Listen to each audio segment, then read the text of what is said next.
Burnout comportamental.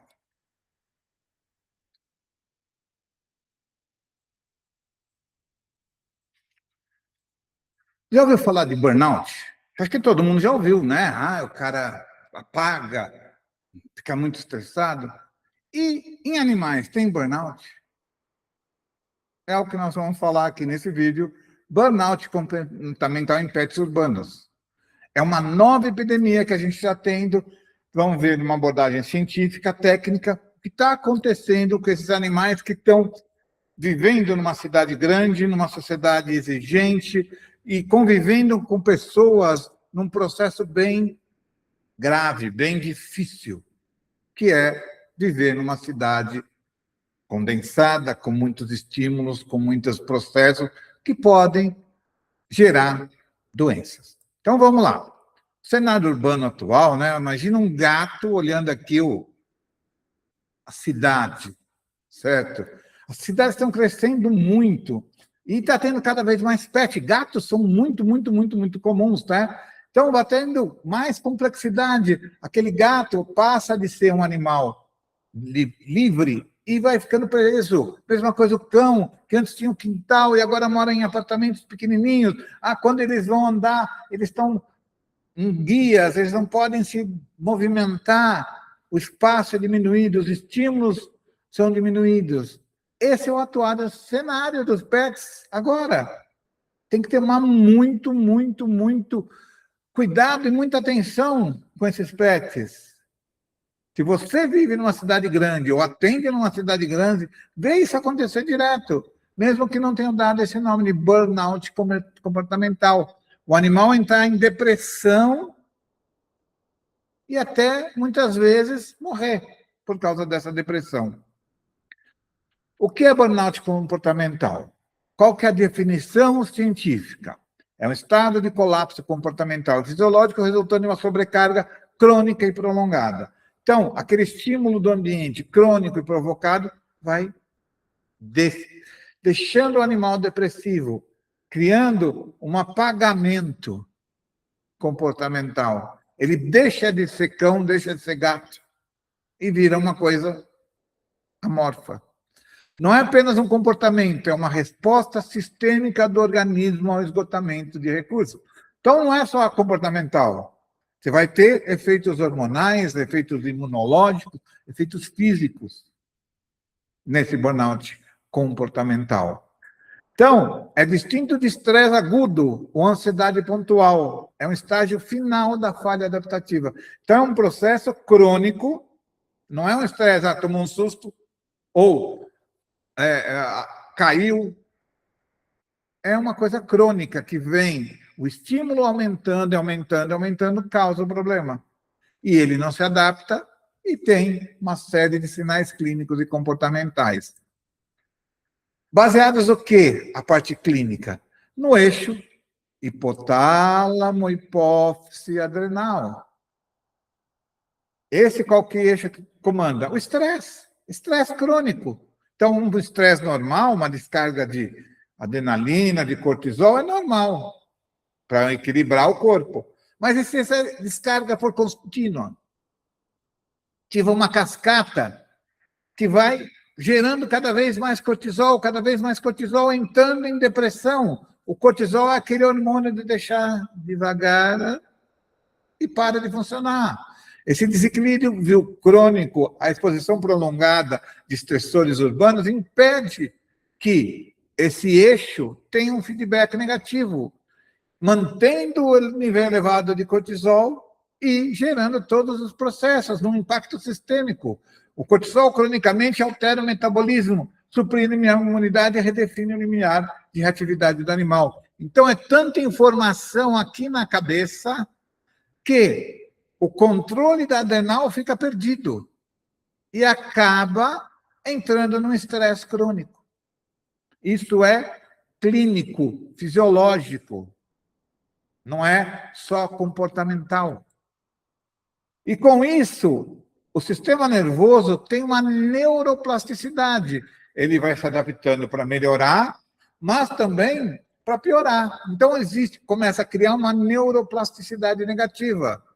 Alterações estruturais com a mudança na densidade sináptica e morfologia neuronal em áreas críticas, na área, principalmente da onde, das emoções, na amígdala. Então, impacto direto no córtex pré-frontal, que no animal não é tão importante, que é a tomada de decisão, mas já começa a ter importância, mas principalmente a hiperreatividade pelo fortalecimento das vias neurais ligadas à amígdala. A amígdala é um processinho ali, bem perto do eixo daquele hipófise, do hipotálamo, que se liga com o córtex insular, que é quem modula o comportamento.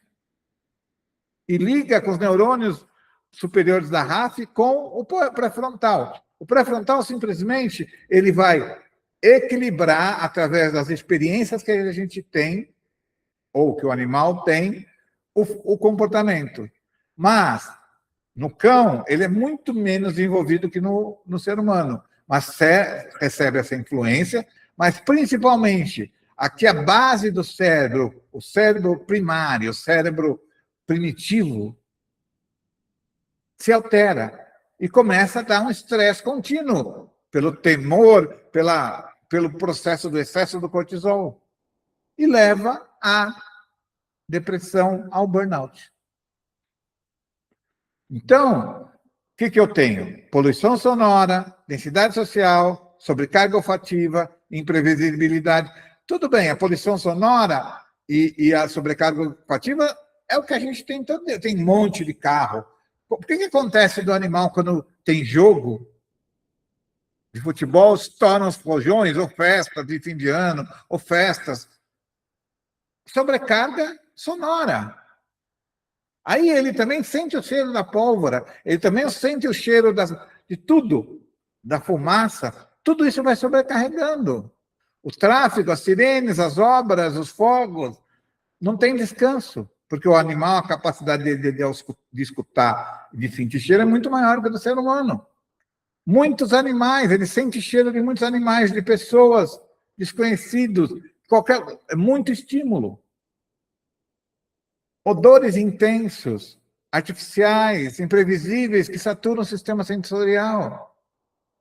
Falta de rotina clara, isso é outra coisa que leva muito ao burnout das pessoas e dos animais. Além de todos os estímulos, tem rotina.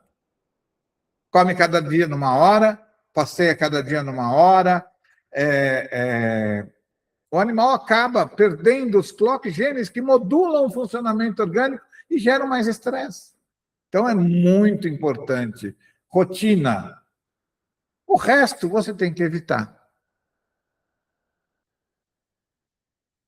Aí, como é que você sabe se está em burnout? O olhar do animal. As orelhas para trás, olhos arregalados, olhos de baleia, tensão na comissura labial, são moduladores de dor, mas também de comportamento. Todo mundo que já ficou dentro de um consultório mais que 6 meses, ou no estágio, ou já trabalhando, vê quando o animal está com medo, vê quando o animal está só de olhar a face dele. Lambeu o focinho repetidamente, bocejas fora do contexto do sono. Tudo bem que lamber focinho pode ser gastrite, mas pode ser estresse também. Cauda baixa ou entre as pernas, corpo tenso, hipervigilância constante, a postura corporal que mostra se ele está estressado ou não. E com a série de estímulos que se tem, auditivos, olfatórios, de movimento de pessoas, tudo isso leva a essas expressões. Então, você pode até mostrar para o doutor, começar, opa, preciso corrigir, o animal está estressado. E o doutor sente. Comportamentos de coping. O que é coping? Começa a mexer a boca, começa vocalização, estereotipias orais, que é lambedura excessiva de patas, flancos, roer de objetos de forma compulsiva, latidos persistentes, como uma forma de descarga emocional. Então, late porque está estressado. Andar de um lado para o outro, isso é muito comum em zoológico, mas já está começando a acontecer em animais pets, dentro de casa. Ele não tem o que fazer, ele fica andando, como se estivesse preso numa jaula. que a gente vê no zoológico. E é um problema gravíssimo em zoológico que está gerando esse estresse, esse chega no final gerando burnout.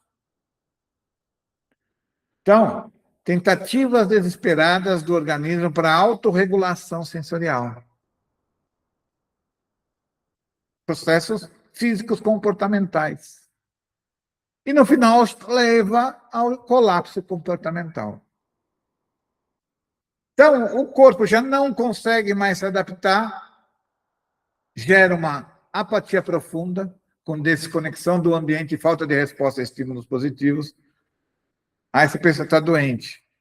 Sim, está doente. Agressividade súbita. Então, de repente, você está mexendo, ele não era agressivo, de repente morde, fica agressivo lá. Passou o limiar de tolerância dele. Medo aumentado. Então, mais ansiedade, mais andar compulsivo. Eliminação impropriada. Então, o gato começa a sprayar, spraying, né, que eles chamam, em todos os lugares. O cachorro começa a fazer xixi em todos os lugares. Isso sempre foi normal. Tudo isso é sinal que está chegando num colapso comportamental. E pode ter diarreia, alterações fisiológicas sistêmicas gastrointestinais, desbiose, aumento da permeabilidade intestinal, processos dermatológicos, dermatites psicogênicas, dermatite acral, certo? Queda de pelo. No gato tem uma dermatite por lambedura com arrancamento de pelo. Imunossupressão, né? Cortisol dá imunossupressão. Então, maior sensibilidade a doenças, a infecções, inflamações, hipertensão cardiovascular, então alteração cardiovascular, aumento do coração, síndrome cardiorrenal, começa a ter processos sistêmicos fisiológicos causados pelo estresse, que vão gerar a apatia aos processos mais graves e até a morte, que é o burnout. E não é só PET que entra nisso. Burnout por hiperestimulação urbana, agenda de instrutores lotados e falta de previsibilidade no ambiente doméstico, mas os cães de trabalho. Por exemplo, nós tivemos um problema na barragem de Brumadinho, muitos cães farejadores entraram em burnout e morreram pelo excesso de trabalho. Demanda emocional contínua, de achar uma pessoa morta, de sentir o cheiro da morte, que não era só dos cadáveres das pessoas, mas dos animais também. Não tinham tempo de se recuperar da fadiga, tanto física como emocional ou sensorial, do que sentia, do que escutava, e do próprio sentimento das pessoas, de ver as pessoas sofrendo. Fadiga de compaixão em cães de terapia ou terapia. A gente vê muito em animais de terapia, eles vivem menos. Cavalos que são usados para terapia, ecoterapia, vivem menos, porque o estresse, a troca, eles acabam entrando em burnout, em falência. Gatos urbanos é um problema. Eu falo para muito criador de gato, é bem difícil. Gato é um animal territorial. Então, a falta de espaço em áreas de refúgio impede o comportamento. Ele gosta de andar. Os meus gatos saem. Agora eles já estão com 18, 17 anos, eles já não saem tanto. Mas até 15, 16 anos, eles saíam. Subiam no telhado, andavam. Teve vezes que a minha gatinha sumiu 2, 3 dias, depois voltou. Então, se não fizer isso, o animal entra em burnout. Ficar só olhando a janela é um fator estressante muito importante. Casas multicat sem recursos suficientes geram tensão constante e invisível. Um monte de gato numa casa, o gato não faz xixi direito, cocô direito, não come direito, não tem o território dele. Burnout. Estímulos aversivos, ruídos de vizinhança e odores estranhos que o gato não pode evitar ou controlar. Ele está preso e sente cheiros diferentes, sente odores diferentes, vê barulhos diferentes, movimentos diferentes, não pode interagir, não pode saber o que é no território dele. Veja como libera cortisol, eixo hipotálamo, hipófise adrenal, amígdala, ínsula, comportamental e físico. Então, o que você tem que fazer? criar santuários, áreas de refúgio com baixo estímulo visual e auditivo, onde o animal tem controle total. Vai ter uma sala, dá trabalho, você vai ter que botar isolamento acústico, vai ter que botar um isolamento, mas que ali é o lugar dele, principalmente gatos. E ele vai ficar sob o controle do território dele. Por isso que muitos gatos adotam o quarto do tutor, o armário do tutor, é o território dele, é lá que é o santuário dele. Usar isolamento acústico para gestão de ruídos, música para relaxar, para ajudar a redução desse ruído, passeios em horários que não tem muita gente. Agora tem esses cachorródromos, né, que a pessoa vai ler para interagir, muito legal, tira o estresse do animal, geralmente são em parques, em lugares mais tranquilos. Feromônio-terapia é outra opção, certo? Usar feromônios de gão, de gato, promovendo a segurança biológica. Isso é bem interessante. Você pode usar melatonina no ambiente, florais também ajudam. Previsibilidade e rotina. Ter uma rotina, isso é muito importante para o animal. A previsibilidade reduz a ansiedade antecipatória e permite que o animal economize recursos cognitivos. Ele não está esperando toda hora para passear ou para comer, ele tem um horário dele. O organismo se adaptou. Os clock genes estão todos modulados e organizados. Consistência no manejo, horários fixos para alimentação, passeio e descanso, criando um ambiente estável em meio a todos os estímulos que tem à volta. Rotina auxilia na regulação do ciclo circadiano e na estabilização dos níveis de cortisol basal. Lembrar que a melatonina ajuda também na modulação do eixo hipotálamo-hipófise pineal, tem uma ligação com o hipotálamo-hipófise. Enriquecimento ambiental inteligente. Então, nós tivemos a parte sensorial, a parte ambiental, física. Uso de prateleira para os gatos subirem, descerem, túneis, obstáculos, brinquedos para o cão, certo? Brinquedos que ele tem que pensar, mexer, virar, certo? Com estímulos olfativos, auditivos, para relaxamento e exploração. Comedouros, onde ele vai comendo devagarzinho, quebra-cabeças que transforma a refeição em um desafio cognitivo, transforma truques, treinamento de truques, resolução de problemas, tudo isso ajuda no ambiente ao animal se adaptar melhor e não ter tanto estresse.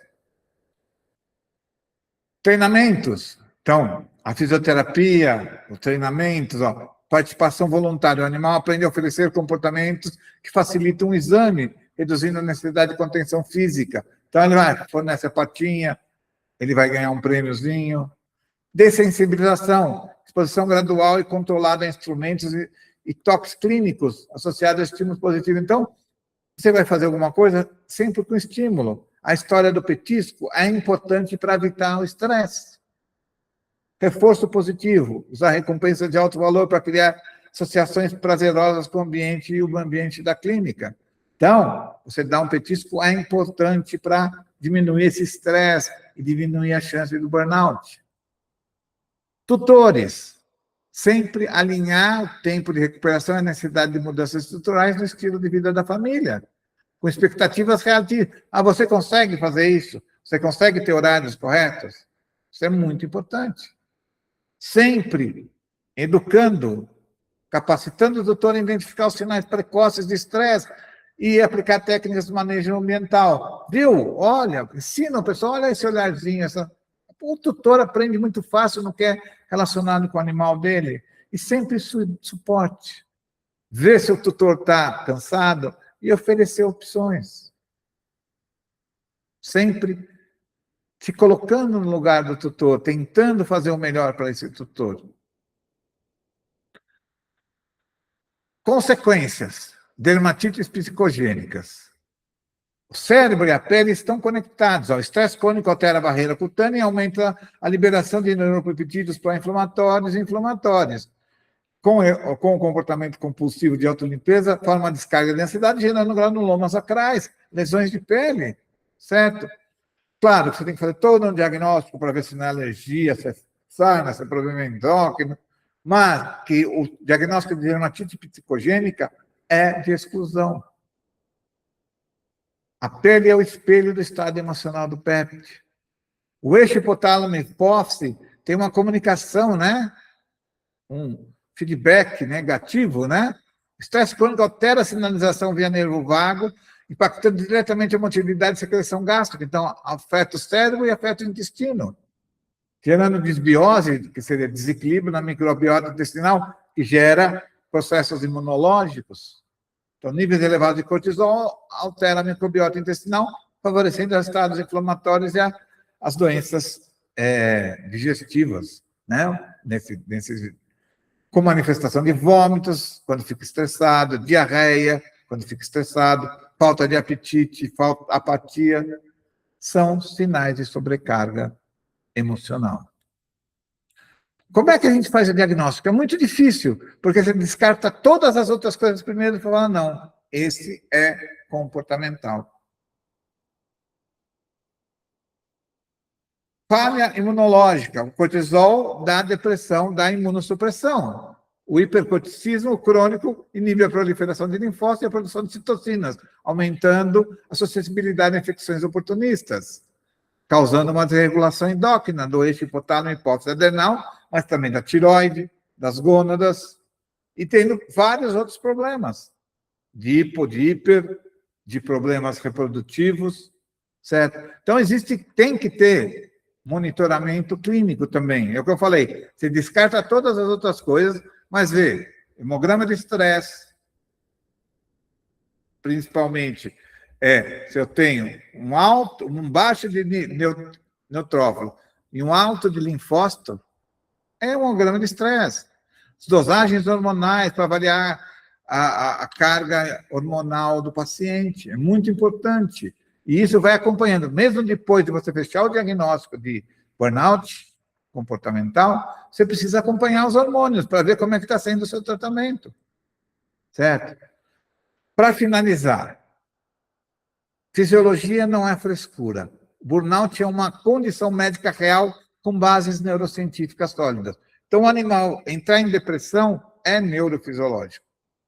O que eu posso dizer, acrescentar mais, é o ambiente. Isso eu falo muito tempo. O ambiente depressivo, com excesso de estímulos, não só auditivos, e principalmente o animal sente muito bem o cheiro da pessoa, da tristeza, da raiva, do medo, da preocupação. E esse estímulo constante leva ao burnout. O veterinário vai fazer o diagnóstico e vai sugerir os manejos clínicos e ambientais. Integrando tudo, não só remédio, música, aroma, floral, acupuntura, e tudo que melhorar o ambiente, fisiatria é muito importante, para melhorar o ambiente do animal. Eu cuido do físico e cuido da mente.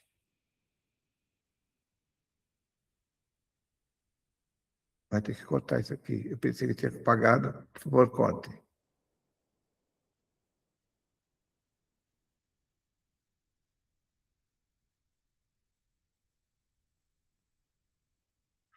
Aqui as referências bibliográficas, quem quiser estudar um pouco mais, está aqui tudo, da onde a gente tirou muitas das informações, tá? Além da experiência clínica, além da experiência na medicina chinesa, na oncologia, na neurologia, na homeopatia.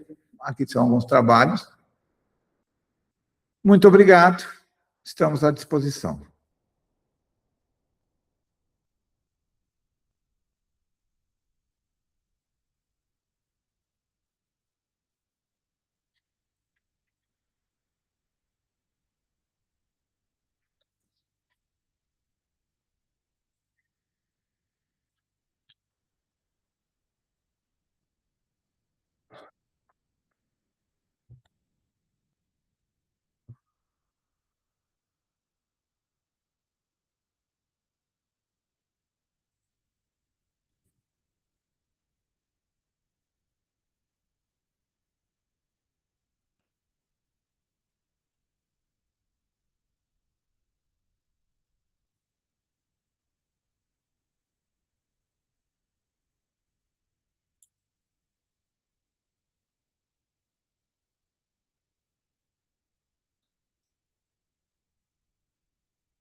Corta esse espaço aí.